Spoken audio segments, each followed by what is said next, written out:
જાગો જાગો ઠાકોરો જાગો, જમાનો બદલાયો. સૌ બધા ઉભા થઈ આપણે અભિવાદન કરશું. બધા પોતાની જગ્યા ઉપર જ ઉભા રહેશે.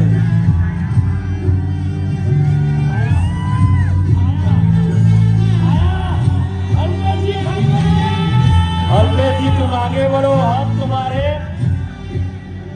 एक वक्त जोरदार तालियों થવી જોઈએ અલ્પેશભાઈ માટે. એક વખત બે હાથ ઊંચા કરીને જ્યાં સુધી આપણા સ્ટેજ ઉપર આવી ના જાય ત્યાં સુધી એક વખત જોરદાર તાલીઓ. ભાઈ એક વખત જોરદાર તાલીઓ, તાલીઓના ગડગડાટથી અલ્પેશભાઈનું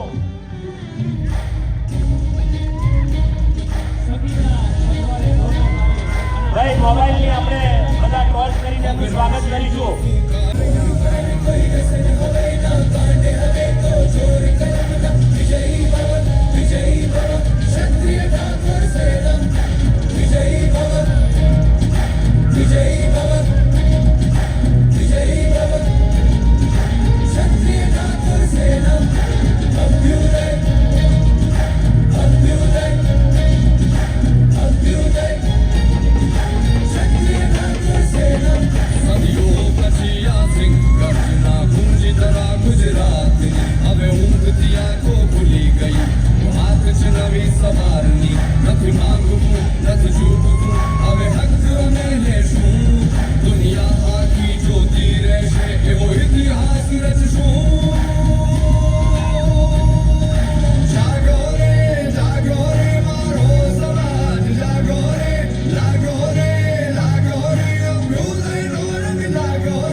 મોબાઈલ તો ચાલુ રાખો.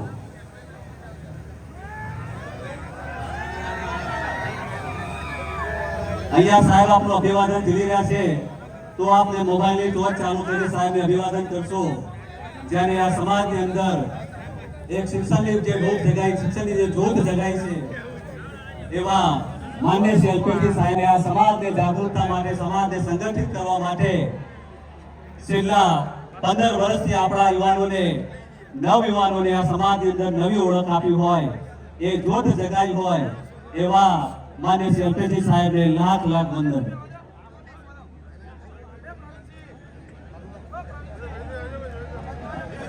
માતા કી. આજે આપણી વચ્ચે એક એવો કલાકાર હાજર છે જેણે અમેરિકાના રાષ્ટ્રપતિ બિલ ક્લિન્ટનની દીકરીમાં ડાન્સ નૃત્ય કરવાનું આમંત્રણ મળેલું અને રામચંદ્ર ભગવાનની એ ભૂમિ અયોધ્યામાં ત્યાં પણ અને એક એવા ખ્યાતનામ વૈજયંતી માલા હેમા માલિની જોડે જેમને ડાન્સ કરવાનો મોકો મળેલો એવા ભરત બારિયા, આપણા સમાજનું ગૌરવ, એ સરસ્વતી વંદનાનો કાર્યક્રમ આપણી વચ્ચે કરવાના છે ત્યારે, અને આપણી વચ્ચે તમામ શ્રેષ્ઠીઓ બેઠા છે. આ એવા શ્રેષ્ઠીઓ છે, આમને એક સ્ટેજ ઉપર લાવવા એટલે ભગવાનની કૃપા હોત તો જાવ. એકવાર જોરદાર તાળીઓ આપણા આગેવાનો માટે. પકડી પડી જોઈએ એટલે ખબર પડે.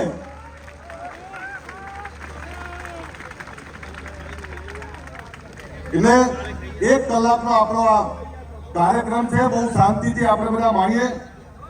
જે વાત મૂકવાની છે, જે વિચાર મૂકવાનો છે, એ વિચાર પણ આપણા બધા જ આગેવાનો મૂકી રહ્યા છે. અમે પણ મૂકવાનો છે, હું પણ મૂકવાનો છું. પણ રાતના 3 વાગે બ્રહ્મ મુહૂર્તમાં આ બધા આવ્યા છે. એક ભૂખ, એક પીડા, એક જરૂરત લઈને આપણા બધાને ભેગા કરી રહી છે.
ઘૂમતા હોય તો હુંકારો બરાબર આપવો પડે કે નહીં?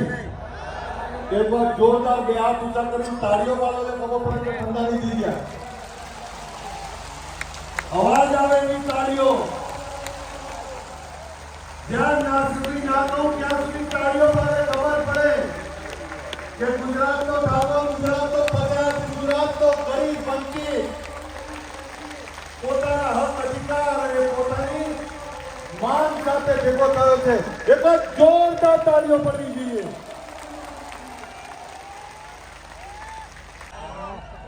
તાલીઓમાં મજા નહીં કરી આપી. આવું ના જે જોરદાર એક વખત તાલીઓ થવી છે વિક્રમભાઈ આપણને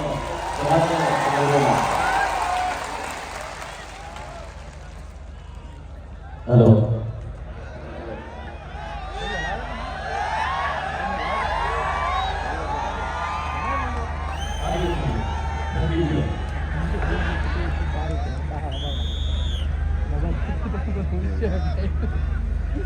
મિત્રો, આપણો સમાજ એવો છે જે આટલી અડધી રાતે પણ આટલી બધી સમાજ સંખ્યામાં ઉપસ્થિત છે. એટલે ખરેખર અંતરભાઈએ એ આપણા સમાજ માટે કર્યું છે.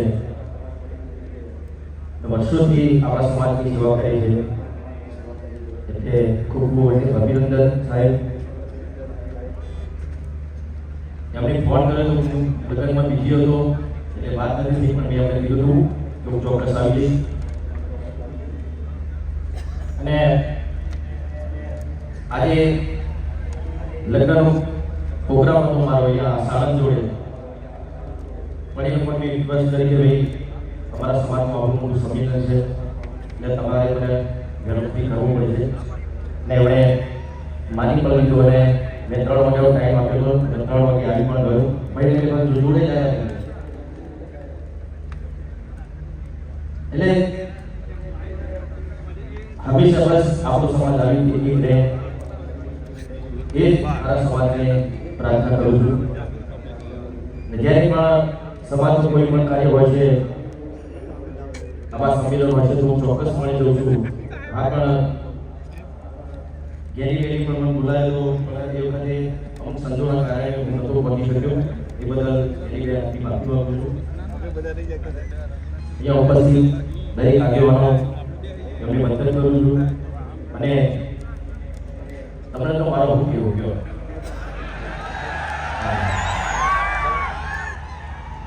કેમ કે તમારા જ આશીર્વાદ છે. અત્યારે એક નાના ઘરમાંથી એક ઠાકોરનો દીકરો અત્યારે તમે એનો સુપરસ્ટાર કહો છો, તો આ બધો તમારો આશીર્વાદ છે.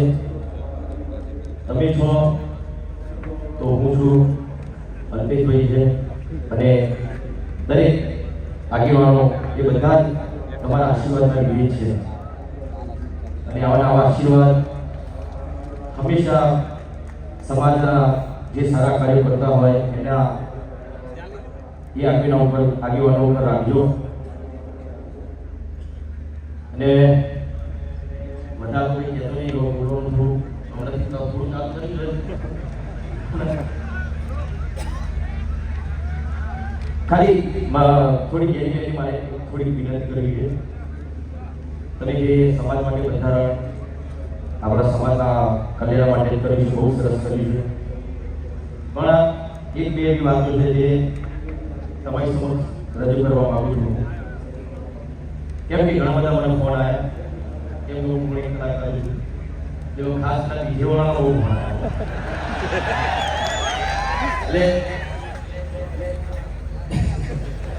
એટલે બીજું કશું નહીં, એ લોકોનું પણ શું એમના પર ઘર ચાલતું હોય છે. ઘણા બધા કલાકારો બીજી કામ કરતા હોય છે, તો એના માટે તમે થોડું વિચારજો શું કહી શકો. તમે બધા આગેવાનો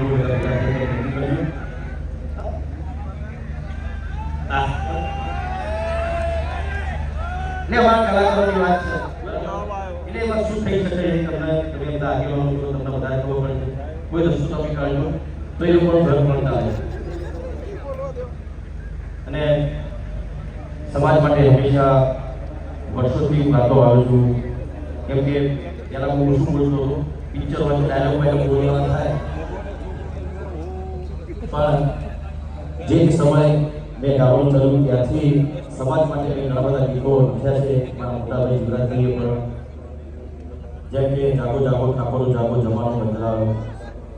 એ વખતે આપણો સમાજ બહુ જ પાછળ હતો. અત્યારે તો ઘણો બધો સમાજ આપણો ઘણો આગળ આવ્યો છે, શિક્ષણમાં પણ આગળ આવ્યો છે, અને વ્યવસાયમાં પણ એનો પાછું જવાની જરૂર નથી, પણ એ બી આગળ આવો બોલો.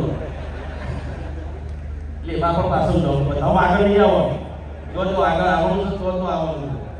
હા, શિક્ષણમાં આગળ આવો, આવા સૌ લગ્નો એમાં જોડાઓ, બાળ લગ્નના કુરિવાજો છોડો, એ બધામાં આપણે આગળ આવવાનું. તમે તો વ્યસનમાં આગળ આવી ગયો.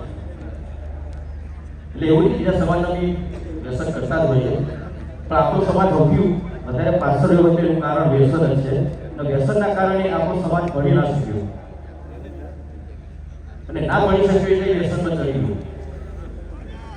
એટલે બસ એટલી વિનંતી કરું છું કે વ્યસનથી દૂર રહો, શિક્ષણ અપનાવો. આ સુંદર મજાનો પગલો કલ્પેશભાઈ આપણા માટે જ, આપણા યુવાન મિત્રો માટે કરી. હા, તો એક બે લાઈન કેવું, ઘણા બધા આગેવાનો છે.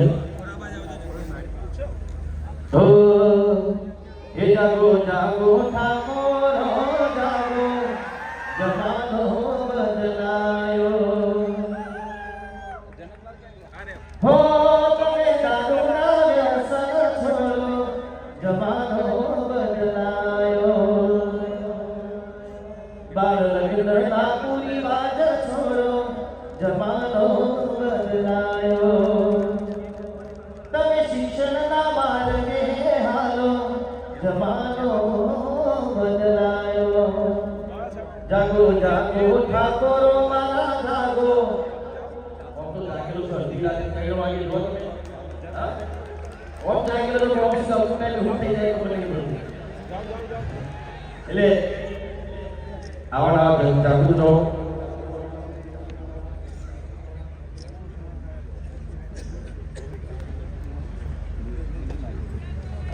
બસ આપણા સમાજ માટે અલ્પેશભાઈએ સરસ્વતી ધામ વર્ષોથી ઘણા બધા સંમેલનો કહેતા હતા.